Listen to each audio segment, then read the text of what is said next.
ராசி மேஷ லக்னக்காரங்க. இவங்களுக்கு இந்த மாதம் எப்படி இருக்க போகுது? சூரியன் உங்கள் வீட்டிலே இருக்கார், சூரியன் இருக்கார், சுக்கிரன் இருக்காங்க. என்னென்னா சூரியன்லாம் இருக்கிறதுனால அதிகமான டென்ஷன்ஸ் வரும் நம்மளுக்கு. நம்ம ஏற்கனவே மேஷம் வந்து கொஞ்சம் டென்ஷன் பாட்டி, இப்போ சூரியன் வேறு நம்ம வீட்டுள்ள வராதா, ரொம்ப டென்ஷன் ஏறும். அது இப்போ சனி பயிற்சி தான் ஸ்டார்ட் ஆகிருக்கு. சனி சூரியன் கூட சுக்கிரன் செவ்வாய் வீட்டில் வச்சு காட்டுவாங்க. அப்போ என்ன பண்ணோன்னா, ஒன்றும் இல்லை, சித்திரை மாதம்னாவே வெயில் ஏற ஆரம்பிச்சிடும். வெயிலில் கரெக்டாக சூரியன் வரும்போது மண்டை சூடு தானாக வந்துடும். இது என்ன பண்ணணும்னா, எவ்வளவு கூலாக நம்ம இருக்கிறோமோ, இப்போ நீங்கள் அடுத்து வருது எல்லாமே உங்களுக்கு வந்து வேலை வாய்ப்போ திருமணமோ இதெல்லாம் இதை சார்ந்து வரும். மனசு உடம்பு கரெக்டாக இருந்தால் தான் நம்மளுக்கு எல்லாமே கரெக்டான விஷயங்கள் நடக்கும். சரிங்களா? ஸோ உங்களை வந்து கூல் பண்ணணும். ஃபஸ்ட்டு எது நம்மளுக்கு சாதகமாக இருக்குன்றதை நம்ம வந்து ஃபஸ்ட்டு பார்த்துக்கலாம். இந்த டைமில் வந்து உங்களுக்கு இன்வெஸ்ட்மெண்ட்டுக்கு நல்லதுங்க. ஏன்னா தமிழ் புத்தாண்டுலாம் வேறு வருதில்ல, இன்வெஸ்ட்மெண்ட் நல்லது. ஏதாவது வண்டி வாங்கணும். ஏன்னா உங்களுக்கு வந்து நல்ல ஃபாஸ்ட்டாக ஓட்டுற வண்டி வாங்க பிடிக்கும். இது வந்து நிலராசி, சாரி கொஞ்சம் கட் பண்ணிக்கோங்க. வண்டி வாங்க பிடிக்கும். இது வந்து நெருப்பு ராசி, ஆண் ராசி. சரிங்களா? செவ்வாய் வீடுன்றதுனால நிலம் வாங்க பிடிக்கும். சரிங்களா? தாராளமாக நிலம் வாங்கலாம், வண்டி வாங்கலாம். ஏதாவது இப்போ வந்து தங்கம் வெள்ளி விலைலாம் ஏறும். ஏன்னா அங்கங்கே நிறைய சண்டைகள் ஓடிட்டுருக்கு. கமோடிட்டிஸ் விலை ரொம்ப ஜாஸ்தியாகும். ஸ்டாக் மார்க்கெட் ஆட்டம் கண்டாலும் கமோடிட்டிஸ் விலை ஏறும். ஸோ தங்க நகைகள்லாம் வாங்குறீங்கன்னா வாங்கலாம். தங்க விலை அதிகமாகிடுச்சுன்னா அது ஏறின்னு தாங்க இருக்கும். நம்ம கையில் என்ன பட்ஜெட் இருக்கோ அதுக்கேற்ற மாதிரி சின்னதாக ஒரு காயினாவது வாங்கி வைங்க. அது வந்து ரொம்ப நல்லா யூஸ் ஆகும். ஸோ இது ஒன்று. ஸோ உலகத்தில் எங்கே போர் நடந்தாலும் ஸ்கூலில் எக்ஸாமு நடந்துன்னு தான் இருக்கும். ஸோ படிக்கிற குழந்தைங்க போர்டு எக்ஸாம்ஸ் எழுதுகிறவங்க இல்லை ஒன்றும் ஏதாவது எக்ஸாம்ஸ் மோஸ்ட்லி இந்த டைமில் முடிஞ்சிருக்கணும், எல்லாம் லீவில் இருப்பீங்க. இருந்தாலும் ஏதாவது 1-2 எக்ஸாம்ஸ் இருக்கிறவங்க வந்து நல்லா எழுதுவீங்க. எக்ஸாம்ஸ் எல்லாமே எப்படியும் எழுதிருப்பீங்க, நல்லாவே எழுதியிருப்பீங்க. இன்னும் ஒன்றும் நல்லா எதனா பூஸ்டப் பண்ணணும். இல்லை அடுத்தடுத்து இப்போ 10th லீவில் இருக்கிற பசங்களாம் +1 +2 வந்து லீவ்லேயே ஆரம்பிச்சிடுவாங்க படிக்கிறதுக்கு.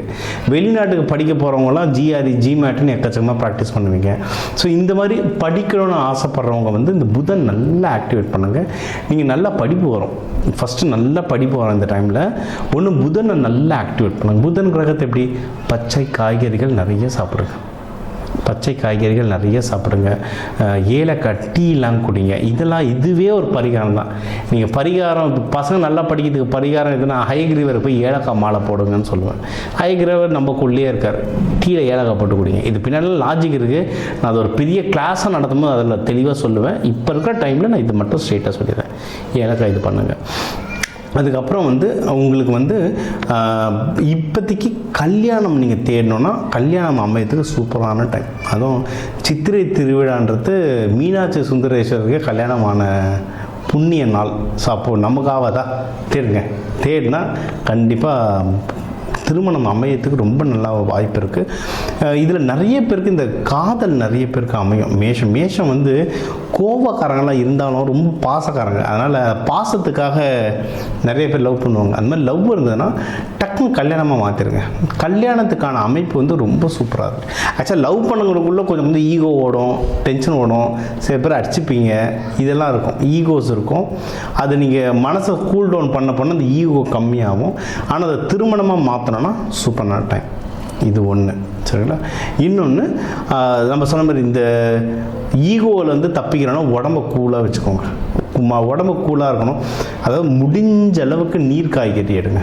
தர்பீஸ், பூசணி, வெள்ளை பூசணி எடுத்திங்கன்னா சுக்கிரன் ப்ளஸ் நீர், உடம்பு கம்மியாகவும் சுக்கிரன் பணமும் வரும். வெள்ளை பூசணினா நார்த் இந்தியாவில் வந்து அவ்வளோ ஃபேமஸ், மகாலட்சுமின்னு சொல்லுவாங்க.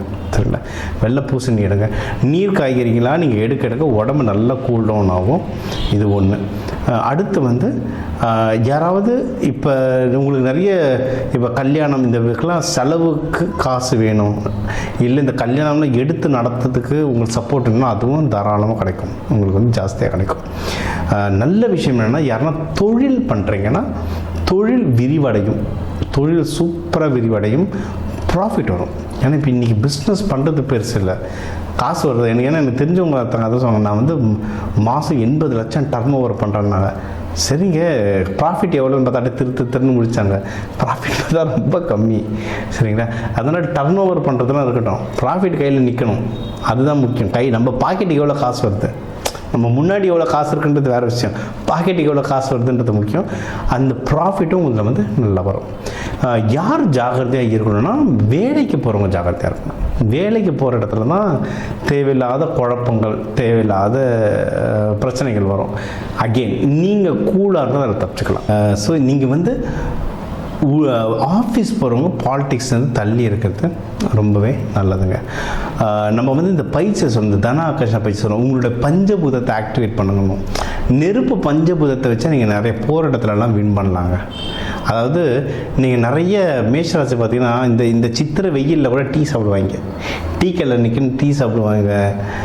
வெயில் அவங்களுக்கு வந்து எவ்வளோ சூடு இருந்தாலும் தாங்கும். என்னென்னா நீங்கள் வந்து ஆஃபீஸில் இருக்கவங்கள டீ கடை கூப்பிட்டு போங்க. உங்களுக்கு அந்த டீன்றது நல்ல வேலை செய்யும். அது இப்போ சுக்கிரனார் உங்கள் வீட்டில் இருக்காரா, டீன்றது நல்ல வேலை செய்யும். அடுத்து வந்து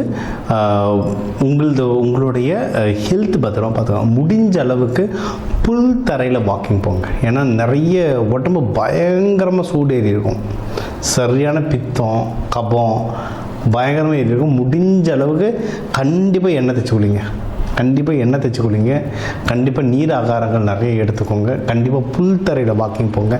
இதுக்கும் ஜோதிடத்துக்கும் என்ன சம்மந்தம் நினைக்காதீங்க, இதெல்லாம் மெடிக்கல் அஸ்ட்ராலஜியில் வரும். உடம்பை நீங்கள் கூல் டவுன் பண்ண தான் மனசு செட்டில் ஆகும். மனசு செட்டில் ஆனால் தான் நீங்கள் எந்த ஒரு விஷயத்தையுமே ஒரு பதட்டம் இல்லாமல் செய்யலாம்.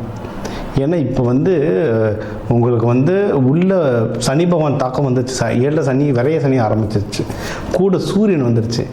ஏகப்பட்ட பதட்டம், ஏகப்பட்ட குழப்பங்கள் ஓடும். அதை மனக்குழப்பன்றது உங்களுக்கு ஒன்றும் 2 வருஷத்துக்கு மனக்குழப்பம் இருக்கும். ஏன்னா கேது பகவான் இருக்கார் அதில், சரிங்களா? அதில் மனக்குழப்பங்கள்லாம் இருக்கும். நீங்கள் வந்து பெஸ்ட்டு வந்து இப்போ நம்ம சொன்ன மெத்தடில் நீங்கள் ஃபாலோ பண்ண சூப்பராக ஒர்க் ஆகும். நிறைய சாம்பார் சாதம் சாப்பிடுங்க. ஏன்னா அது வந்து துவரம் பருப்பு, துவரைன்றது செவ்வாய், அதை நீங்கள் சாப்பிட பயங்கரமாக ஒர்க் ஆகும். இது ஒன்று. இன்னொன்று, நம்ம வந்து நீங்கள் எதில் வந்து ரொம்ப ஜாகிரதைன்னா அது ஹெல்த்து சொல்லிட்டோம், நீங்கள் வந்து மனக்குழப்பங்கள் இதில் நம்ம சொல்லிட்டோம். மற்றபடி நீங்கள் வந்து பிஸ்னஸில் ஏதாவது நஷ்டமாகிற மாதிரி இருந்ததுன்னா பணத்தை டக்குன்னு எடுத்து நல்ல இன்வெஸ்ட்மெண்ட்டில் போட்டுருங்க. இதெல்லாம் நல்லபடியாக நடக்கும்போது பெஸ்ட்டு கோவில்கள், சித்ரா பௌர்ணமி வருது, ஏதாவது சித்தர்கள் ஜீவசமாதி வழிபாடு பண்ணுங்கள், பவர் சூப்பராக ஏறும். சித்திரை திருவிழா பக்கத்தில் எங்கே சிவன் கோவில் இருக்கோ போய் உக்காந்துருங்க. அந்த கல்யாண திருக்கோலம் பாருங்கள், ரொம்ப நல்லது நடக்கும். ஒன்றும் முருகர் வள்ளி தேவானையோட கோவில்களில் போயிட்டு அங்கே போய் உட்காந்து வழிபாடு பண்ண இன்னும் லைஃப் வந்து ஜம்முன்னு இருக்குங்க. இந்த சித்திரை மாதம் உங்கள் எல்லாருக்குமே சிறப்பாக அமையும்.